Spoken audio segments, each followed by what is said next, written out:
Good evening. We are joined by Sentinels who are coming off of their match against Team Liquid. We'll begin with questions from the remote media and then move to the in-house. Brandon, would you like to ask the first question? Sure thing. Thank you guys. Brandon with esports.gg here. I'll ask Coach Kaplan this one. A long overtime period against Team Liquid in the second map where they ended up pulling it out. Some early timeouts called on Bind. With that win of theirs on Abyss, was the win kind of taken out of the sails, do you feel? So you kind of needed to, I guess, for lack of a better term, wrangle the team to try to get their heads back in the game when they started to pull away then on Bind there? Um, to be honest, I think the team was doing a very good job trying to wrangle, like in terms of morale and emotions, early in bind. I mean, that's definitely part of the timeouts, but they were pretty strategic too. We are saying, come on, let's keep going. Like, trying to rally and then we throw around and we're still trying to rally. I applaud the guys for that. Obviously, we're all disappointed and dropped the ball in a lot of ways, but even though it doesn't look like it, to be honest, in terms of morale, I think that's one thing we actually didn't fall short on too much in map 3. Thank you. We'll take the next question from Pedro Romero. Hey guys, likewise, commiserations on the loss and subsequent elimination from this competition. Obviously not the best way to go down, but hopefully you guys can bounce back in VCT Americas. I want to send this question over to John Cutie, just sort of similar to what Brandon asked in his first question, but more so just sort of from your point of view. Um, mostly looking at Mat 3, Bind 13-1. What do you think went wrong for the team? What do you think affected the team most that kind of led to the result? I mean, I feel like we were in pretty good positions for a lot of rounds. We just didn't close them. Like most of them, obviously they had very good outplays. I think like Nats was on fire, but it really heavily implies on us. We just couldn't close like so many rounds. We were so many like 4v2s, like advantages, and I feel like that was kind of the same story for Abyss. We like the amount of rounds we threw is kind of ridiculous, and yeah, you just can't win a game doing that. Thank you. We'll take the next question from Miguel Soriano. Thank you, guys. Miguel Soriano from Sons of KS. First of all, well, I'm really sorry about the result. But looking ahead right now, we have stage 1 coming up, which is, I think, a cornerstone on the plan of going to champions this year. So, how important is to for the team to focus on the next road ahead, since every match signifies a champion point that might get you close to going to this year champions? I mean, it's very important. I think that obviously you need to practice and grow and improve as a team, and there's some stuff we're really struggling on. And we tried our best to work on it at Masters, but these tournaments are very high stakes, and clearly was an environment that we were not super compatible with. I think that being able to have a format where you have a week to prepare and then one match on a smaller stage, obviously we were getting there with kickoff. I think it's going to be a big opportunity for us, and we were finding our groove toward the end of kickoff. So yeah, obviously it's very important. We all want to make champs, so we want to do everything we can to make that happen. Thank you. Thank you. We'll go to Ravish next. Hey guys, naturally tough day today. I just want to ask the team a bit of a side question too. Just this can be an answer for anybody at all too. I remember Narrator has expressed this previously early in the season, and Zach and I talked about this as well too, about how you guys have been consistently going like since the off season, tournament after tournament, game after game, just and like there hasn't really been a time to just like take your like breath off and be able to just breathe for a second too. Just wanted to get perhaps anyone on the team who wants to talk about it, just as though if you feel like you're kind of, running through water the entire time, and maybe this might help y'all, recover and recuperate a bit too. Um, yeah, I mean, I think a big thing we're struggling with right now is we need to find the balance between hardworking and having fun.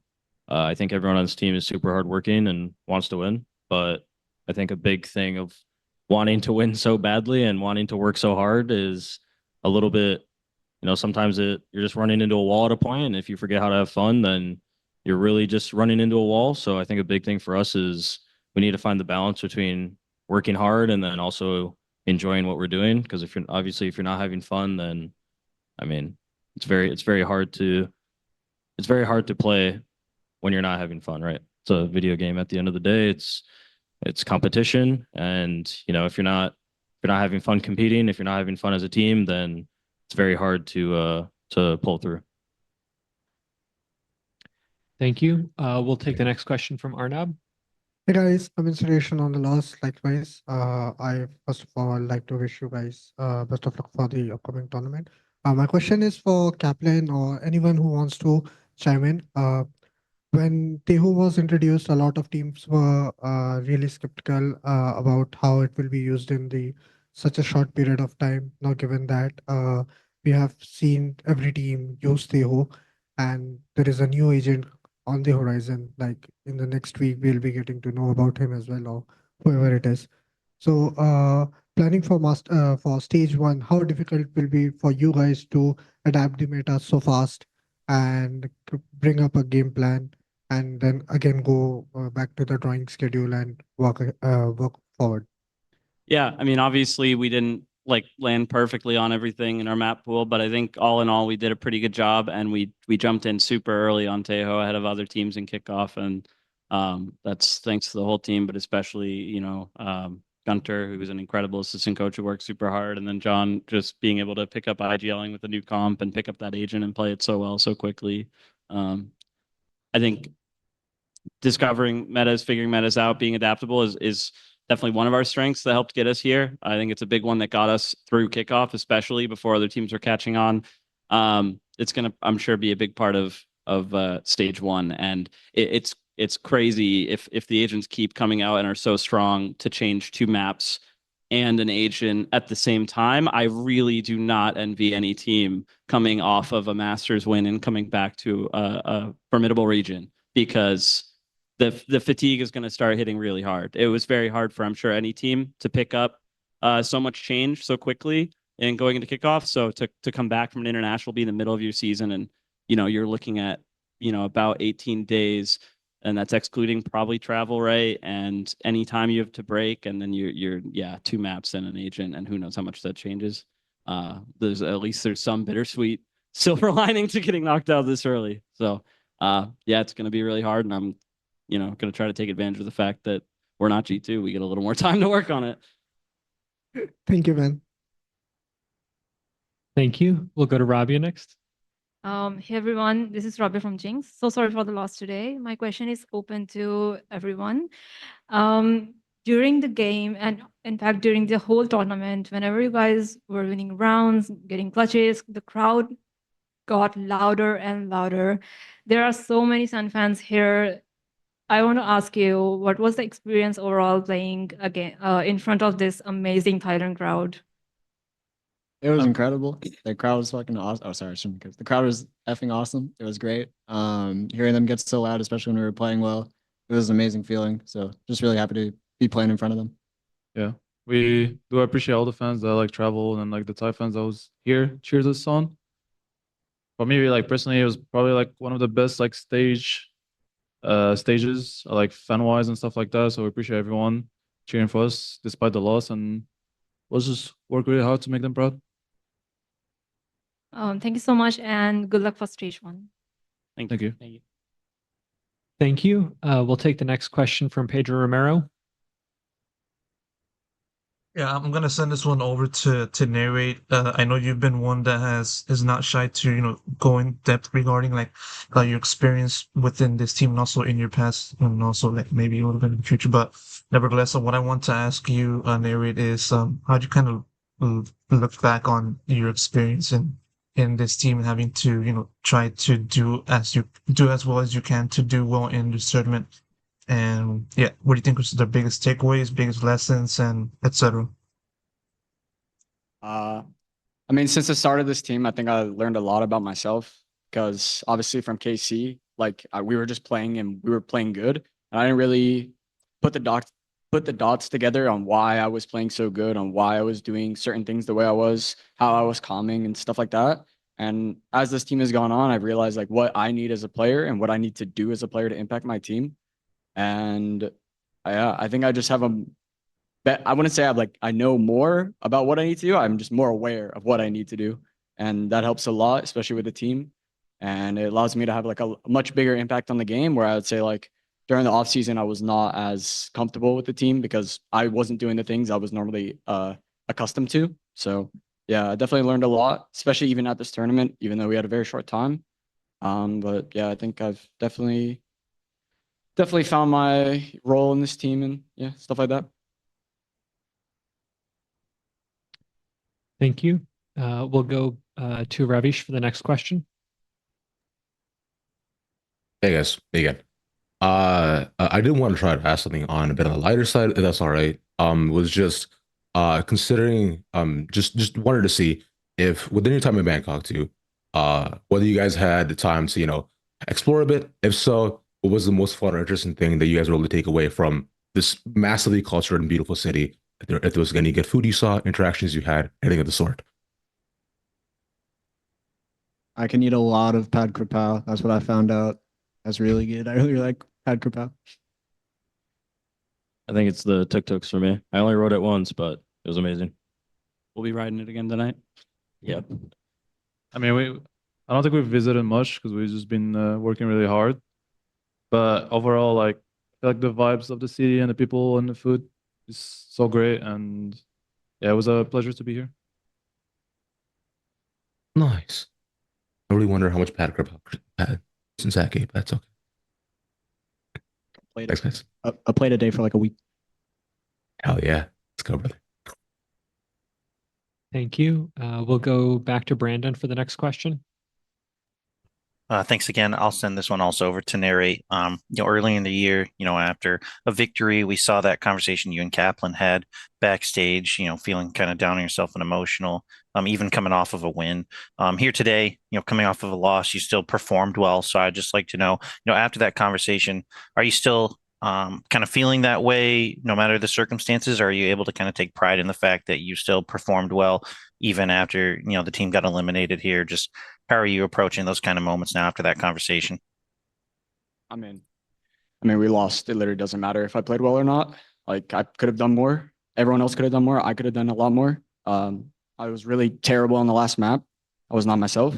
And yeah, I don't think it's, dealing with losses is always tough, especially even if you don't feel like you play the game. But in terms of like, oh, I performed well, it's very dumb attitude because you can always do more. You'll never have a game where, you're the beast unless you're like Nats who just, you just took over and you just did everything. Like, you can never like just be like, oh, I played well, I'm okay with losing. It's not a real thing. Thank you. We'll go to Arnab for the next question. Hi again. This time my question is for Mr. White Butcher. Zellsis, first of all, please smile. Fans are looking at you. You saying like this is not a happy face for anyone. My question for you will be, even after this loss, when we were talking about in the pre-event press conference, you were so confident about the team, how the structure has been working throughout the off season with all the reps, whether we off season games or whatever practice you guys had. Given that this is the one third tournament for the season, how confident do you think the team has been from the time you guys picked up Bang and Narrate, and what changes we can expect coming in stage 1, stage 2, and Masters and Champions if you guys qualify?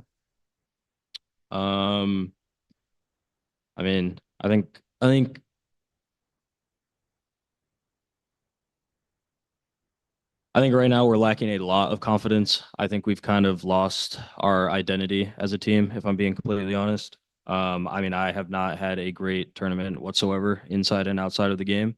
But I think as a team, we are not on the same page all the time. I think there's a lot of hectic situations and there's a lot of indecisiveness that is happening right now in matches. It's hard to say really because in scrims we work really hard and we have really good days and then we have okay days and things like that. Sorry. But right now in matches, I just think we don't have a lot of confidence in each other right now. We don't really listen to one plan. So I think a big thing for us right now is, I mean, a big change is just we need to find our identity as a team, as one unit, because I fully believe in this game. If you trust one thing on the team, then you're going to win more games than you lose. And I think right now we're not doing that. Thank you. Thank you. And we'll take the final question from Miguel. Thank you. Just a bit ago, Coach Cullen was talking about finding silver linings. That I think that's the moment to do that. The question would be open for whoever wants to take it, and it would be talking about the silver linings. What would be like the biggest learning you take from this competition, and that could help you in the near future?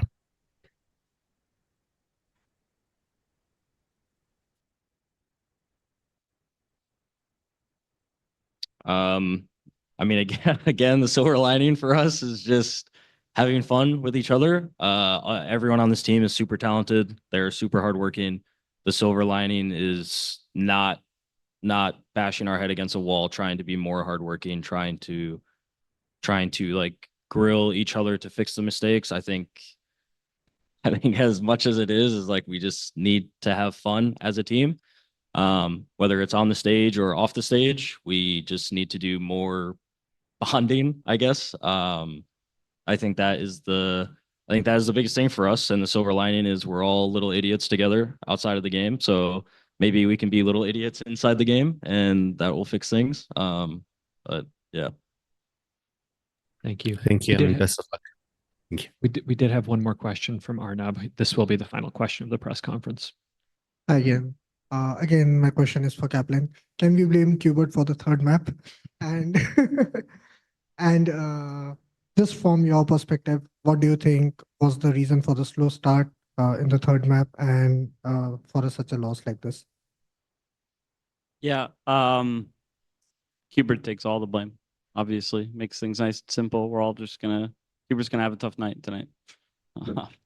As for that map, I mean, a little bit of bad luck, right? Like we run a certain pistol and they run a certain trap, and it just kind of clashes. And then we you lose to a bonus. That's gonna happen. It just, you need to be composed and move on. And I think John said it earlier. We were just, I mean, there's just mistakes and dropping the ball in favorable spots that just cannot be happening, and you can't get away with it. And if luck's not going your way, and then you make a couple mistakes in spots where you are supposed to win, and you're not supposed to make a mistake, that's it. That's VALORANT. If you do that, it's pretty impossible to come back, and that definitely happened in that series. It's definitely happens a lot more than that series, but we're gonna try to figure it out. Thank you guys, and best of luck for the whole series and stage 1. Thank you. Thank you. Thank you. Thank you. Sentinels, thank you so much for taking the time to speak with us tonight. Thank you. Thank you.